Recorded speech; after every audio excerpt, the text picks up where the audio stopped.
Every child's success story starts here, like a multifaceted diamond. Every student who steps into Success School, sculptured by teachers, polished to perfection. Log on to our website www.successinstitutions.com. Middle class आदमी जमीन ले तो कैसा ले भाई। जमीनों के rate जो आसमानों को छू रहे हैं जी, इसमें सबसे ज्यादा अगर गलती माने जाए तो किसकी है? या नहीं तो फिर सिर्फ पैसे वाले ही अपनी जमीन अपना मकान बना सकते हैं। गरीबों के लिए, मिडिल क्लास आदमी के लिए कोई जगह नहीं है जमीन लेने के लिए। फिलहाल तो मार्केट रुके हुई है, रियल एस्टेट का बिजनेस नहीं हो रहा है। इसी के ताल्लुक से अकबरुद्दीन अवैसी साहब ने असेंबली में भी आवाज उठाई थी कि रियल एस्टेट का बिजनेस कोलैप्स हो चुका है। जी, सचमुच में कोलैप्स हो चुका है। और आम आदमी को बोल रहा हूँ, मतलब आम कस्टमर को, ये कस्टमर जो खरीदना चाह रहे हैं, आपको अच्छा चांस है। अगर 100 रुपए की चीज बिक रही है मार्केट में जी, तो आप 60 रुपए में लइए या 50 रुपए में लइए, लेकिन यही चांस है कि अभी लइए। अभी मौका है, सुनहरी मौका अभी है। मौका है। जिस तरह की अफवाह उठ गई है कि रियल एस्टेट का बिजनेस कोलैप्स हो तो चुका उसको है, आप फायदे में कन्वर्ट कर लीजिए। अस्सलाम वालेकुम नाज़रीन, मैं आपका मेजबान मोहम्मद शरफुद्दीन। जैसा कि इससे पहले जो है हमने हमारे नाज़रीन के लिए खुसूसी खबर बनाई थी जो कि खासकर रियल एस्टेट के बिजनेस को लेकर है, क्योंकि ज़मीनों के जो रेट्स है आसमान को छू रहे हैं। उसी का जिक्र हमने किया था कि भाई मिडिल क्लास आदमी ज़मीन ले तो कैसा ले। तो बहरहाल जो है इसी से कुछ मिलते जुलते सवाल आज हम करेंगे। एक शहर हैदराबाद की मशहूर व मारूफ हस्ती जिनका नाम है सनवर बेग, जो कि एक बहुत बड़े रियल एस्टेट के बिजनेसमैन हैं। तो बहरहाल जो है आज हमारी खुसूसी मुलाकात सनवर बेग के फार्म हाउस पे हो रही है। तो सनवर बेग साहब, अस्सलाम वालेकुम। वालेकुम सलाम। जैसा कि हमने एक मिशन बनाया था कि भाई जमीनों के रेट जो आसमानों को छू रहे हैं जी, इसमें सबसे ज्यादा अगर गलती माने जाए तो किसकी है? या तो हमारे स्टेट की हुकूमत की है, या नहीं तो फिर आप जैसे बड़े बिजनेसमैन की है, या नहीं तो फिर सिर्फ पैसे वाले ही अपनी जमीन अपना मकान बना सकते हैं। गरीबों के लिए, मिडिल क्लास आदमी के लिए कोई जगह नहीं है जमीन लेने के लिए। जी, इसके ताल्लुक से आप क्या कहना चाहेंगे कि मिडिल क्लास आदमी को अगर जमीन लेना है तो कैसा ले? जमीन के रेट जो आसमान को छू रहे हैं, इसके असल जिम्मेवार कौन है? मतलब बोलना क्या चाह रहे हैं वो नहीं समझा। नहीं साहब, जैसा कि एक आप कई ऐसे वेंचर कर चुके हैं शहर हैदराबाद में, जी, कहीं ऐसे वेंचर सक्सेसफुल भी हो चुके हैं, कई लोग अपने ख्वाबों का आशियाना बना चुके हैं, जो कि जमीन लेकर बेहतरीन मकान बना चुके हैं। अब जो मौजूदा जमीन का रेट चल रहा है तो उसके ताल्लुक से सवाल हमारा आपसे है। कहीं पर 50 या मार्केट, किसकी बात कर रहे हैं आप? रेट या फिर मार्केट, दोनों भी एक ही है। मतलब क्योंकि रेट जो गिरी हुई है वो बोल रहे हैं। फिलहाल तो मार्केट रुके हुई है, रियल एस्टेट का बिजनेस नहीं हो रहा है। इसी के ताल्लुक से अकबरुद्दीन अवैसी साहब ने असेंबली में भी आवाज उठाई थी कि रियल एस्टेट का बिजनेस कोलैप्स हो चुका है। जी, सचमुच में कोलैप्स हो चुका है?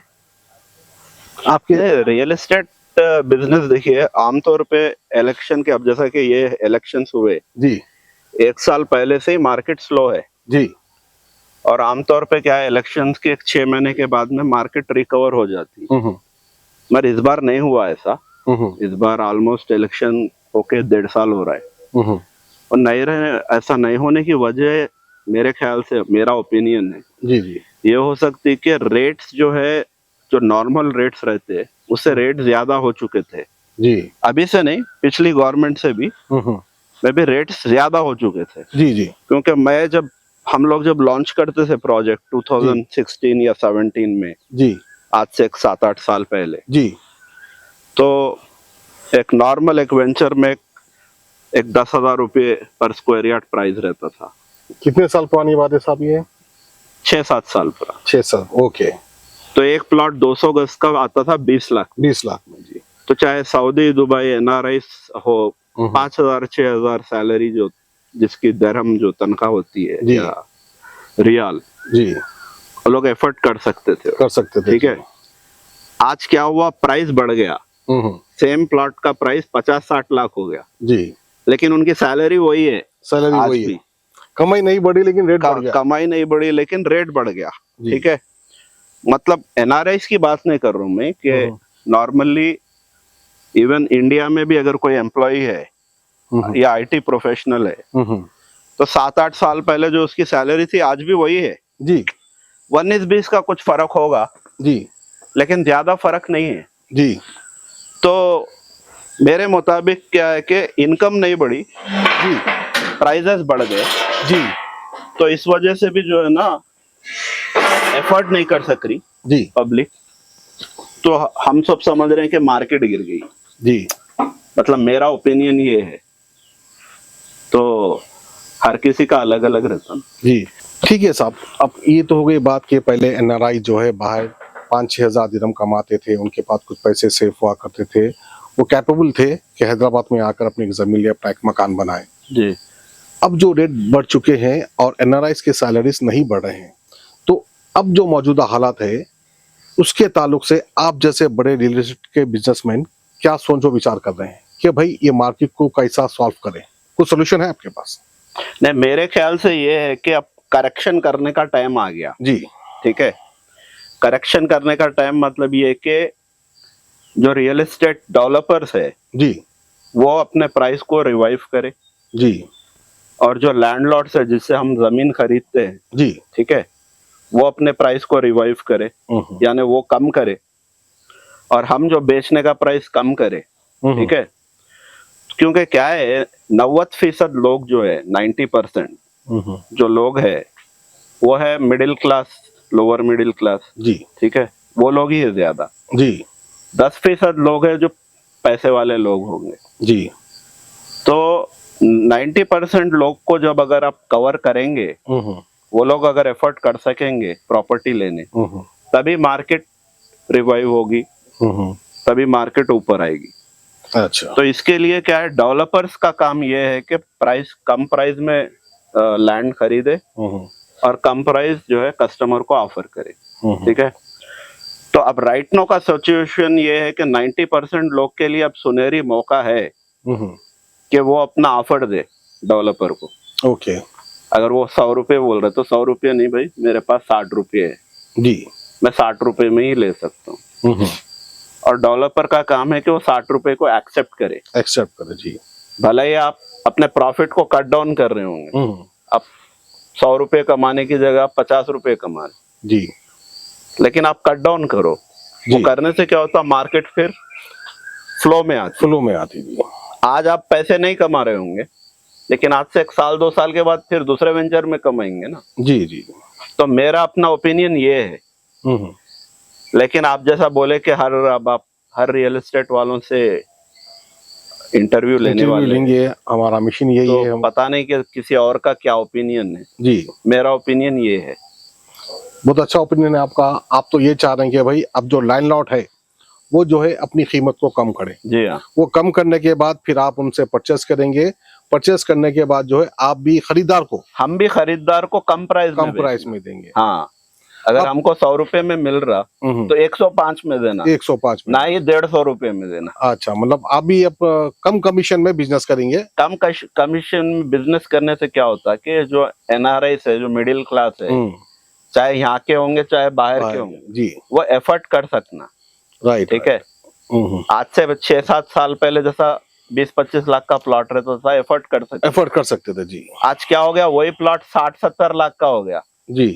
सैलरी तो उनकी वही है जो 6-7 साल पहले, उसमें कोई बड़ा भी नहीं, यानी बड़ी नहीं सैलरी, बड़ी नहीं, कम हो रही, या तो जॉब चले जा रही। सही। तो लिहाजा अब लैंडलॉर्ड और डेवलपर का काम है कि करेक्शन करना। अगर वो हो गया तो फ्लो में आ जाएगी। ये है मेरा।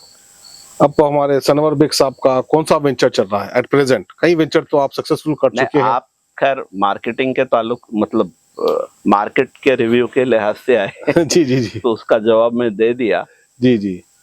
तो उम्मीद करते हैं कि सनवर बेग को, जैसा कि बड़े बिजनेसमैन है, एक रियल एस्टेट के बड़े बिजनेसमैन है, इनको अगर कहीं पर जमीन कम दाम में मिलती है तो खरीदार के लिए कम से कम रेट में आप देंगे। जी हाँ, बेनिफिट देंगे। जी हाँ जी, माशाल्लाह, बहुत अच्छी बात है और बहुत अच्छे ख्यालात है आपके। चलिए, जैसा कि और एक सवाल हमारा आखिरी में ये रहेगा सनवर बेग साहब से कि जैसा कि अभी अब सनवर बेग साहब जो है एक ही बिजनेसमैन तो नहीं है तेलंगाना में जो कि रियल एस्टेट का बिजनेस करते हैं, ऐसे कई बड़े बिजनेसमैन भी हैं। तो बहरहाल आपकी राय, आपका मशवरा क्या रहेगा बिजनेसमैन के लिए भी और एक आम इंसान के लिए भी? उसके ताल्लुक से आप क्या कहना चाहेंगे? उसके ताल्लुक से मेरा तो बोलना यही है कि एक तो रियल एस्टेट जो कर रही जी, उनके लिए मेरे तरफ से ये मैसेज रहेगा कि आप लोग अपने प्राइस को करेक्शन करिए और जी। प्राइस को थोड़ा कम दाम में बेचिए जी ताकि मिडिल क्लास वाले एफर्ट कर सके। जी और अपने नॉर्मल भाइयां जो लेना चाह रहे हैं प्रॉपर्टी, चाहे एनआरआई हो चाहे यहाँ के लोकल जी, उनको एक मशवरा है कि सुनहरी मौका है कि आप लोग आगे बढ़िए और अपना ऑफर दइए। मतलब कम ऑफर दइए, आप जितना एफर्ट कर सकते हैं वही ऑफर दइए, वही ऑफर में प्रॉपर्टी को लेइए, ठीक है, ताकि हो सकता है ये आइंदा चल के आपको ये टाइम वापस ना आए। जी अगर मार्केट रिवाइव हो गई खुद ब खुद और फिर से बूम आ गया तो आज जो आप प्राइस में ले सकते फिर कल नहीं ले सकते। जी तो लिहाजा कम प्राइस ही सही है, आप आगे बढ़ के ऑफर करिए और मार्केट को रोलिंग में रखिए तो उनके लिए भी फायदा है। यानी बस नुकसान तो नहीं बल्कि कम से कम मार्जिन में बेचने की कोशिश कीजिए। ये रियल एस्टेट वालों की बात, रियल एस्टेट वालों की बात कर रहा हूँ। कम मार्जिन में ही सही लेकिन प्लॉटों को बेचिए। जी बहुत तो अच्छी बात। और आम आदमी को बोल रहा हूँ, मतलब आम कस्टमर को, ये कस्टमर जो खरीदना चाह रहे हैं, आपको अच्छा चांस है।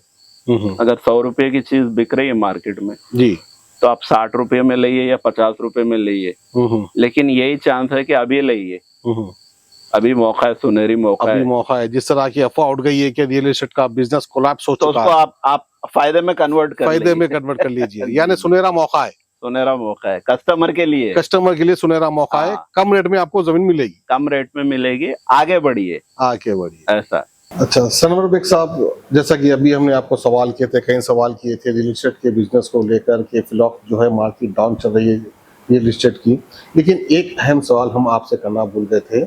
जैसा कि अब हमारे देश में, हमारे शहर में मुख्तलिफ किस्म के इन्वेस्टर्स रहते हैं जो कि पैसा कहीं ना कहीं इन्वेस्ट करना चाहते हैं, तो उनके लिए आप क्या मैसेज देना चाहेंगे? नहीं, इन्वेस्टर्स, अब जैसा कि नॉर्मली इन्वेस्टर्स जो रहते हैं वो या तो शेयर मार्केट में इन्वेस्ट करते जी, या तो गोल्ड खरीदते या फिर प्रॉपर्टी खरीदते, ठीक है। अब ये तीन में अगर कंपेयर करें तो शेयर मार्केट तो सारा डाउन चल रहा, उसमें तो कोई पैसा कमा रहा नहीं, रिटर्न्स आने का चांस नहीं है। अब गोल्ड का प्राइस ऑलमोस्ट 1 लाख हो गया, वो कोई नॉर्मल इन्वेस्टर एफोर्ड नहीं कर सकता जी। सिर्फ प्रॉपर्टी एक ही ऐसी चीज है जिसमें इन्वेस्ट करने से आज तक किसी को लॉस नहीं हुआ। अच्छा, कोई भी इन्वेस्टर जब करता 3 गुना 4 गुना प्रॉफिट देने वाली एक ही चीज है, वो है प्रॉपर्टी, ठीक है। जितनी तेजी से इसमें कमा सकते आप कोई और बिजनेस में कमा नहीं सकते। तो एज ए इन्वेस्टर के लिए भी अच्छा है कि प्रॉपर्टी में ही इन्वेस्ट करना, गोल्ड में या शेयर मार्केट में करना। शेयर मार्केट या गोल्ड में करने से बेहतर है कि अब वक्त रियल एस्टेट की मार्केट डाउन है, कम रेट में शायद जमीन मिलेगी, अगर इसमें इन्वेस्ट करेंगे तो उनको प्रॉफिट, रिटर्न ज्यादा है कंपेयर टू चाहे गोल्ड हो या शेयर मार्केट हो। राइट, तो एट द एंड आके रियल एस्टेट में ही फायदा है हर किसी को। Every child's success story starts here, like a multifaceted diamond.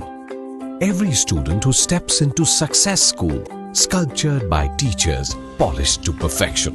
At Success, we believe that school is every child's second home. As the world gets more competitive, your child needs the extra edge. Success understands your little firebrand. Your child is intelligent, but to bring out that inner spark, a passive conventional approach would not do. We don't just educate students, we empower them. We go beyond academics and help them gain skills for life. Success the School, where excellence meets opportunity and every child shines. Log on to our website www.successinstitutions.com or call us on 96529 24369. Success the School.